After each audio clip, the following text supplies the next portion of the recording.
Update, brought to you by Simcox Advocates, advising businesses and families since 1949. Visit simcox.com or call 690 300. Manx Radio's Update with Andy Wint.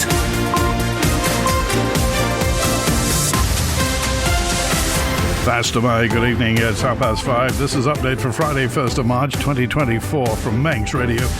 30 minutes looking at the latest news on the island, background to that news and sport and business and Sea Watch and travel updates.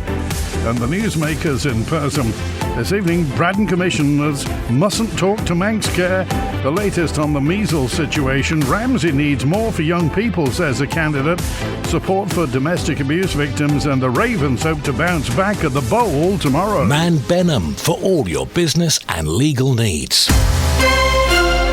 First of all, at 29 minutes ahead of 6 o'clock, the Update News headlines. First to my Chanel Suku. First of May.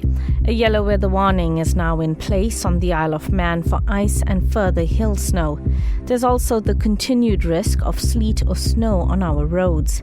Meanwhile, the mountain road is shut due to the weather conditions. A decision on possibly reopening it will be made at 7 o'clock. And MHK says she wanted to leave the Department of Education, Sport and Culture before she was pushed. Douglas South member Claire Christian handed in her resignation earlier this week, a week after Julie Edge was sacked as minister.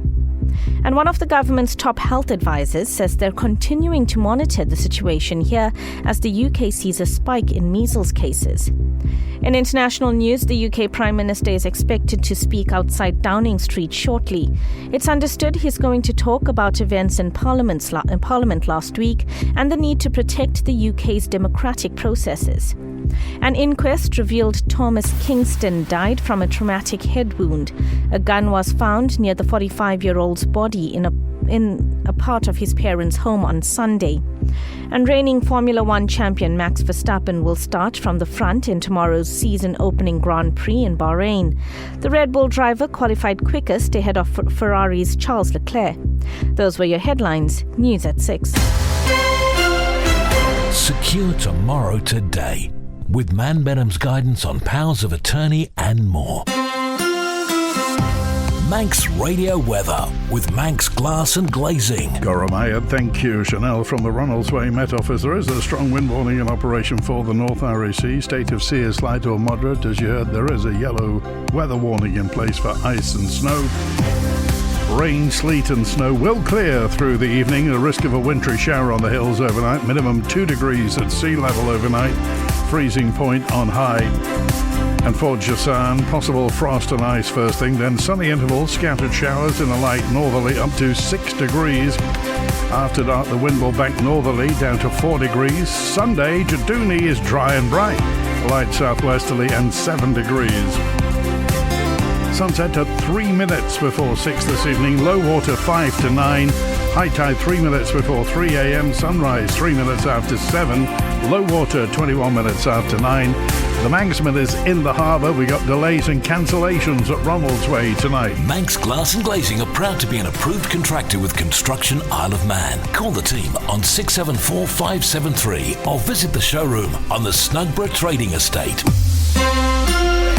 Braddan commissioners have been told not to contact officers at Manx Care and instead direct all communications through the Department of Health and Social Care. It follows issues with access to the local authority's new community centre, the Roundhouse. You'll hear Manx Care Chief Exec Teresa Cope first chair Braddan commissioners Andrew Jessup. Well, we've been talking to Manx Care, or our clerk has, since 2022 about either the new access or mitigation measures to do with using the existing hospital roads, and we felt that we had got very close to satisfying their concerns. Then we were informed that they were no longer able to speak directly to us, and that everything had to now go through the Department of Health. Interestingly, when Mr. Hooper was appointed to the position back in 2021, he's on record as saying that operational and safety matters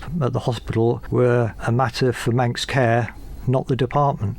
So our operational teams have had some contact with the Braddan Commissioners. Obviously, it's a matter that is being led by the Department of Health and Social Care, but we have had some involvement in terms of some of those meetings and understanding the operational impact. So Manx Care have produced a risk assessment which has taken into account a wide range of concerns regarding the access of to the Roundhouse through the Noble site, and that has been shared with the Department of Health and Social Care. Yes, there has been issues raised regarding access for emergency vehicles, and that has all been taken into consideration. It is only one of the considerations, but as I say, the Department of Health and Social Care are leading on this. One of the government's top health advisors says they're continuing to monitor the situation as the UK sees a spike in cases of measles. The story from Lewis Foster. It's been largely attributed to a fall in uptake of the vaccine. The World Health Organization sets out a target of 95% of the population being jabbed, but it's fallen below that. The Manx Health Advisory Body says that the disease is serious and highly infectious and can lead to life-changing complications. Public Health Isle of Man is urging parents to ensure their children are jabbed and know the signs and symptoms to look out for. Interim Deputy Director Toyin Amusan explains what those are. Measles usually starts with cold-like symptoms. A high temperature, a runny or blocked nose, sneezing, a cough, red, sore or watery eyes. This is followed by a non-itchy red-brown rash about 3 to 5 days later. Some people may also get small white spots in their mouth. The Isle of Man in 30 minutes. Update on Manx Radio with Andy Wint. In a match that's produced high entertainment in recent years, FC Isle of Man welcome West Didsbury and Chorlton to the bowl in the NWCFL Premier Division this coming Saturday night. The Ravens boss Paul Jones explains what his team's response has been like this week following their pasting at the hands of Kendal Town last weekend. Really good. I wouldn't expect anything different. You take your medicine, so to speak. It is a bit of a pill to swallow, but you've got to take it and you've got to accept your role in that as a group and individually and then move on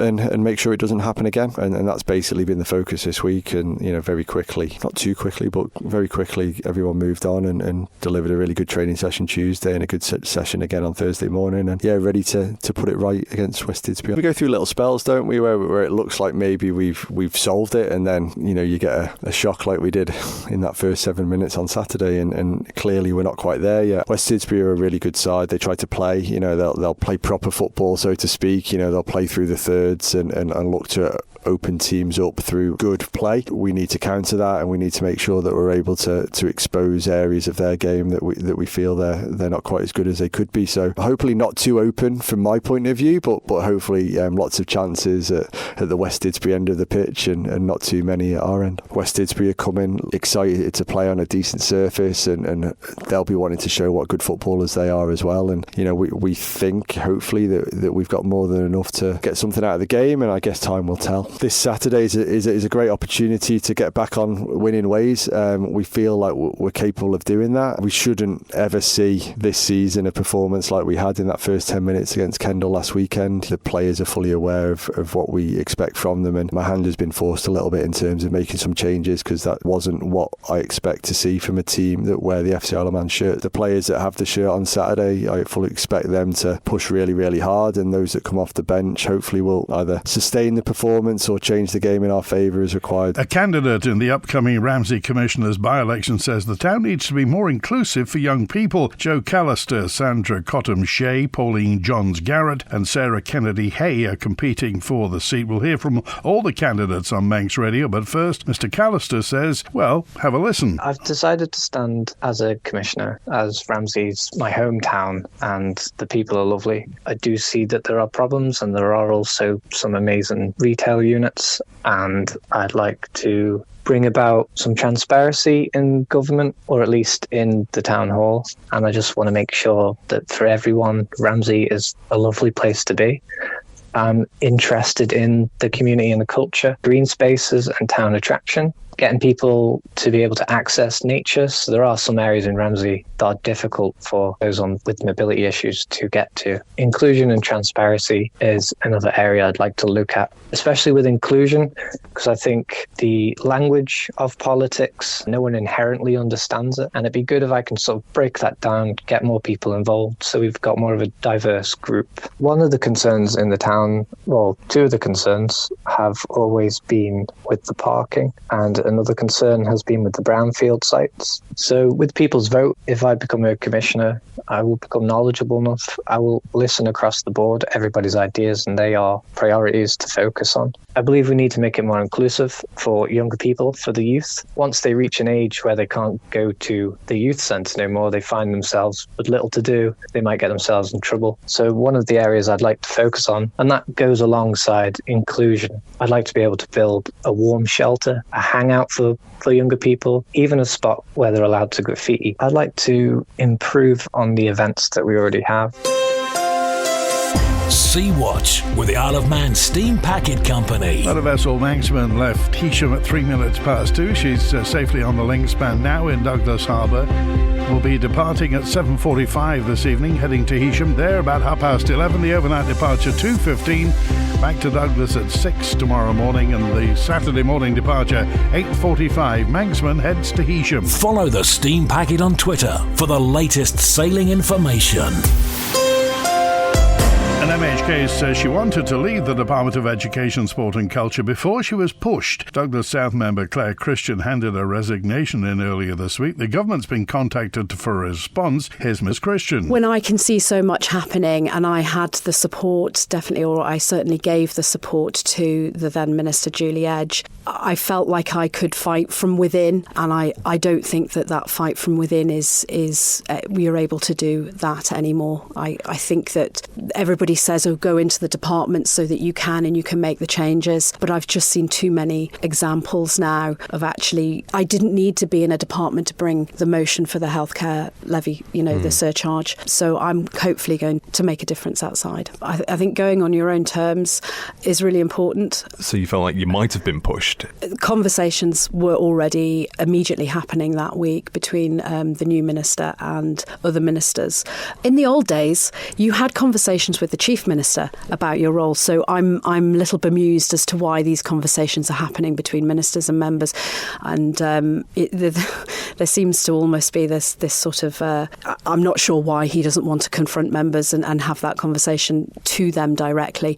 But that's certainly how it happened in the last administration. I think it's just important that I took my career in my hands at this time. Manx Radio Business Briefing. At 17 minutes before 6, in corporate news, Marks & Spencer Group plc hit the headlines after it won a legal challenge against the UK government, moving it one step closer to being allowed to demolish a century-old Art Deco store near Marble Arch in central London and build a modern replacement. Dell Technologies soared close to 30% after its result beat expectations as the company continues to see robust demand for its AI servers. The makers of PCs also announced a 20% increase in quarterly dividend rise. For a full daily market report, go to ramseycrocourt.com. The US Federal Aviation Administration has told Boeing it's got 90 days to draw up a plan to boost its safety practices, which have been under scrutiny since a door plug came off one of its 737 MAX planes in mid-air in January. The FAA's directive comes a day after an independent panel probing Boeing's safety measures found a disconnect between Boeing's senior management and others at the company over safety matters. The Wall Street Journal reports the panel,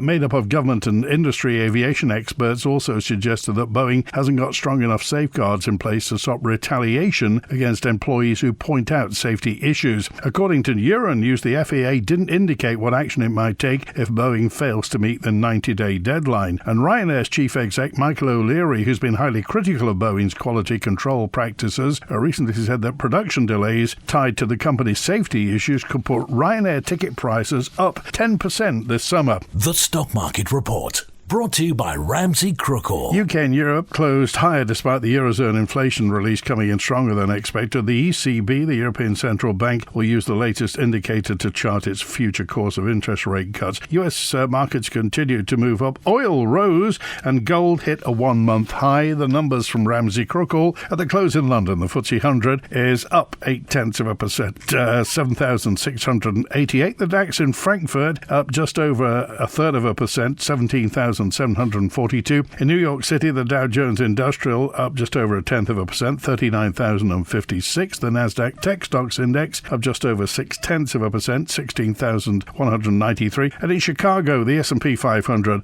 up 0.4% at 5,117. But there are hours to go there yet. In the exchange markets, the British pound sterling trading at $1 26.4 cents, €1 16.7 cents, and 24 South African rand 18.4 cents. In commodities, gold's up 1.5% at $2,074 per troy ounce, and a barrel of Brent crude up almost 2.75% at $84.15. I'm running late again. Do you know where I put my car keys? In the fridge. Where's my phone? Under the dog basket. Bye. You haven't forgotten that we're seeing Ramsey Crookall later? Oh, no, of course not. 5 p.m, is it? 3:45. I'll be there. Life is busy. That's why Ramsey Crookall's team takes time to help you make a mindful investment decision, considering all the options, giving you full control of your financial future. Less stress, more assurance. Forgot to put my shoes on. Oh. See how we can make your money work for you. Call 717171 or visit ramseycrookall.com. Licensed and regulated by the Isle of Man Financial Services Authority. Isle of Man Water Sports. Weather with Manx Glass and Glazing. Here's the relevant information. If you're sailing, kayaking, windsurfing, paddleboarding, sea swimming, diving or surfing this weekend, the sea temperature is 9 degrees. For Saturday, the wind is north or northeasterly, force 3 or 4, becoming variable 3 or less. Wave height 0.5 to 1 metres, but 1 to 1.5 metres in the south and west at first. Wave period 5 seconds, becoming 4 seconds. High tide 3:16 p.m.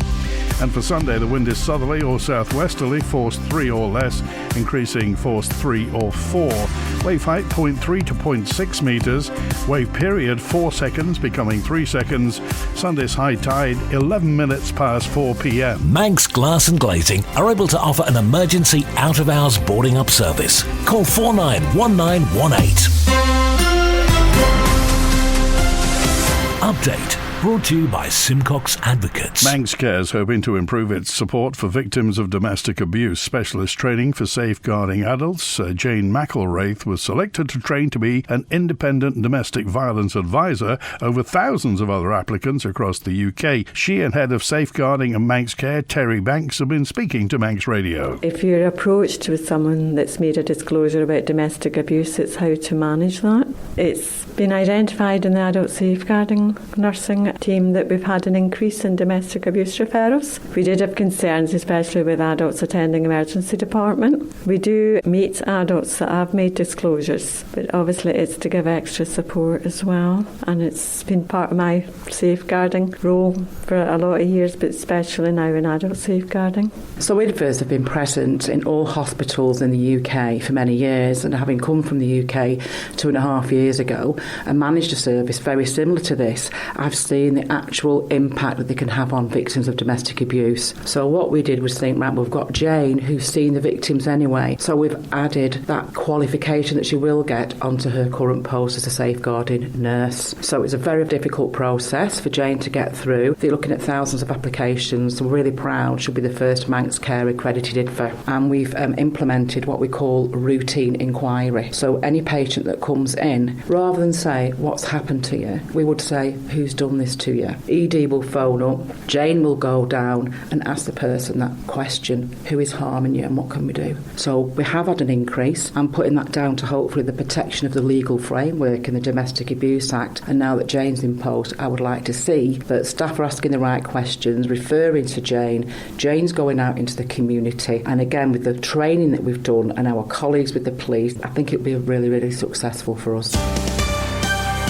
Manx Radio Sport. Fast am I, Rob Pritchard. Fast am I. Good evening. Starting with football, and the two frontrunners in the Canada Life Men's Premier League are both on the road in the latest Isle of Man fixtures on Saturday afternoon. Leaders Peel head to Union Mills, whilst challengers Ayr United, who remain 3 points behind the Westerners but with 2 games in hand, head to strugglers Braddan. Elsewhere, there's a potentially poignant clash in Division 2 at the Niverson Stadium as unbeaten second-place Foxdale travel to promotion hopefuls Onchan. All matches on Saturday across the divisions will get underway at 2:30pm. In rugby, Vagabonds ladies will make a long-awaited return to home soil tomorrow as part of the latest Isle of Man rugby fixtures. They'll take on Didsbury Toc H at Ballafletcher at 1pm on Saturday afternoon, after what has been a tough transitional season for the Manx squad in the Women's NC1 Northwest so far. Meanwhile, Douglas face a tough task on the road in Regional 2 Northwest up against third-place Bowden tomorrow. Manx Radio's rugby correspondent Dave Christian says although Bowden have a good points gap over Douglas right now, recent form makes this tie harder to call. It's difficult to say how it's going to go. Since Christmas,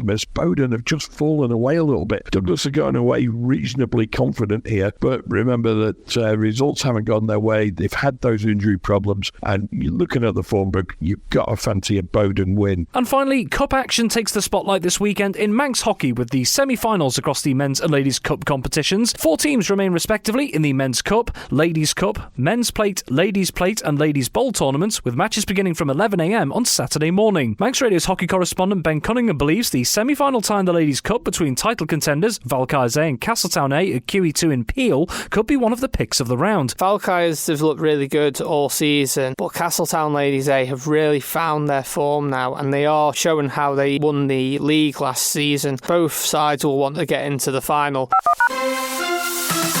Manx Radio Travel, driven by Quayside Tyres and Service Centre. Inbound at Ronaldsway, the 420 Emerald from Dublin won't be in until 7:05. Next inbound after that, we've got the 5:25 Loganair from Manchester. It's delayed. We have no time for that at the moment. 7:30 EasyJet from Gatwick's on time. The 10:08 Loganair from London City's cancelled. And last in, it's the 5:28 Loganair from Liverpool returning patient transfer plane. Outbound tonight, the 4:45 Emerald back to Dublin. That's delayed. Won't be going out until 7:30. The 6 o'clock Loganair to Liverpool is delayed at the moment. That's the outbound patient transfer. And then it's the 8 o'clock EasyJet back to London Gatwick showing on time.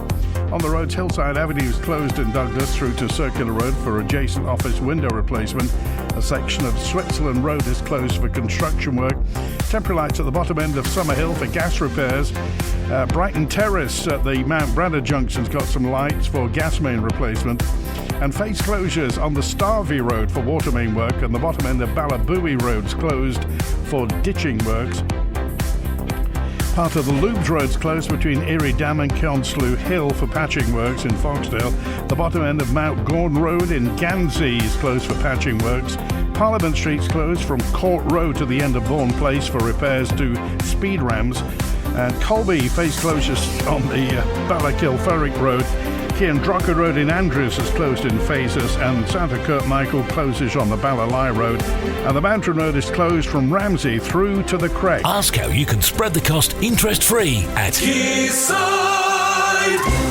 A Ramsey commissioner says a planning application to build houses next to a nature reserve won't go away despite it being rejected by the planning committee. Lamara Crane set up a group which supports the protection of the salt marsh and started a petition to stop the planning application from being approved. I'm pleased that it's been rejected at this stage, but obviously I'm concerned that this process isn't over and we don't know what's going to happen in future.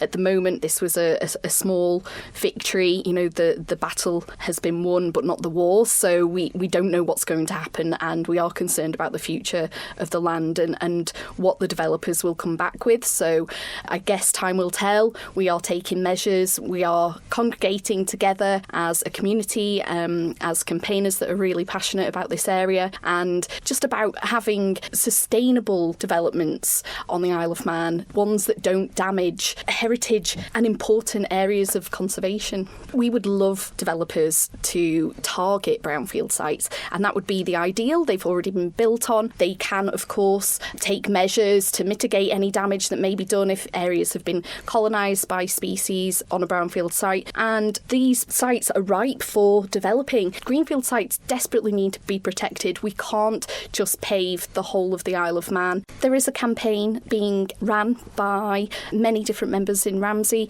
I've helped with quite a lot of it, and I am encouraging others to get involved. It's been incredibly stressful and tiring the last week or so because we really had to spearhead it before the planning decision was made. So I think that this won't go away.